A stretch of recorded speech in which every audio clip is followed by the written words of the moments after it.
નમસ્કાર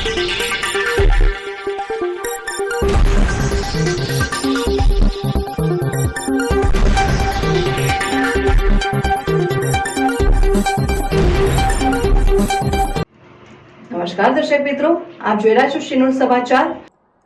અંજારમાં રામનવમીના દિવસે ભવ્ય શોભાયાત્રાનું આયોજન કરવામાં આવ્યું હતું, જેમાં મોટી સંખ્યામાં સનાતન ધર્મના લોકો જોડાયા હતા। ગુજરાત રાજ્યની બીજા નંબરની શોભાયાત્રાનું આયોજન ઐતિહાસિક અંજાર શહેર મધ્યે કરવામાં આવે છે। આ શોભાયાત્રામાં હજારો સનાતન ધર્મના લોકો જોડાય છે અને સેવાભાવી સંસ્થાઓ દ્વારા અનેક નાના મોટા ઠંડા પીણા નાસ્તાના કેમ્પ સ્ટોલનું પણ આયોજન કરવામાં આવે છે।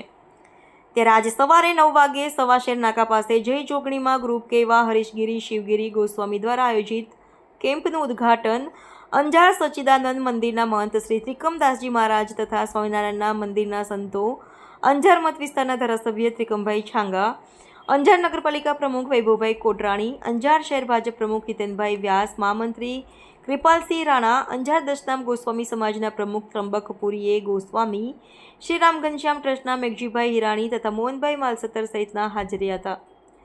જય જોગણીમાં ગ્રુપના પ્રદીપગીરી હરીશગીરી ગોસ્વામી તથા તેમની સમગ્ર ટીમ વતી સૌ સંતો મહંતો મહેમાનોનું સ્વાગત કરવામાં આવ્યું હતું। રિપોર્ટર ભરત ઠાકોર, શ્રીનુર સમાચાર ન્યૂઝ, અંજાર। જય શ્રી રામ, જય શ્રી રામ। આજે રામનવમી એટલે સમગ્ર ભારત વર્ષમાં જેને કહી શકાય સમગ્ર ભારત એ રામમય બની ગયો છે, ત્યારે અંજાર એક ઐતિહાસિક શહેર છે, ધાર્મિક નગરી જેને કહી શકાય। એક છોટે કાશી તરીકે અંજારની એવી પહેચાન છે। તો એ પહેચાનની નિમિત્તે આજે સવાસન નાકા પાસે જોગણી ગ્રુપ દ્વારા જે છેલ્લા 14 થી 15 વર્ષથી એક કેમ્પનું આયોજન કરવામાં આવ્યું છે।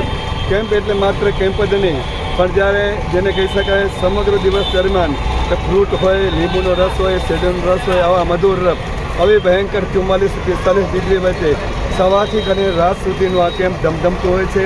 ને આ કેમ્પમાં સમગ્ર સેવાભાવ જેને કહી શકાય કેમ્પના જે ગ્રુપમાં જ રહેલા છે એ સમગ્ર સેવા આપતા હોય છે। ને આ વખતે કે વિશેષ વાત કહીએ કે પ્લાસ્ટિક મુક્ત ભારતનું સ્વપ્ન નરેન્દ્રભાઈ મોદી સાહેબનું છે, ગુજરાતના મુખ્યમંત્રી ભૂપેન્દ્રભાઈનું હોય, અંજારના ધારાસભ્ય ત્રિકમભાઈનું હોય, એટલે સમગ્ર વિસ્તારમાં જેમ બને તેમ પ્લાસ્ટિકનો ઉપયોગ નહીં વેચ એટલે પ્લાસ્ટિકનો ઉપયોગ નહીં જ કરવામાં આવે। આપણે પણ અત્યારે જોઈએ પ્લાસ્ટિકને બધે સ્ટીલ છે, ફાઈબર છે, એવા રીતે ઉપયોગ થાય છે।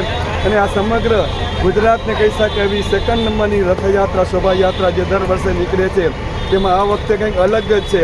દર વખતે 40 થી 45 ફ્લોર હોય છે, આ વખતે 77 જેવા ફ્લોર રથયાત્રામાં યોજાશે। આ રથયાત્રાના આ કેમ્પના ઉદ્ઘાટન પ્રસંગે અંજારના ધારાસભ્ય શ્રી ત્રિકમભાઈ, નગરપાલિકાના પ્રથમ નાગરિક વૈભવભાઈ, સમગ્ર અંજારની જે નગરપાલિકાના ચૂંટાયેલા કાઉન્સિલરો છે, સભ્ય છે, જેન્ટ્સ, મહિલા મંડળ એ સાથે રહી અને કેમ્પનું ઉદ્ઘાટન કર્યું હતું।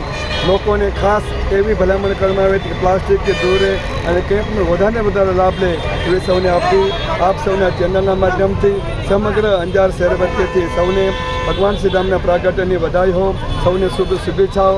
આવનાર વર્ષ આપણે મને શુભ નીવડે, આવા કાર્ય આપણે સૌ સાથે મળીને કરતા રહીએ। ભગવાન રામ પાસે પ્રાર્થના અસ્તુ।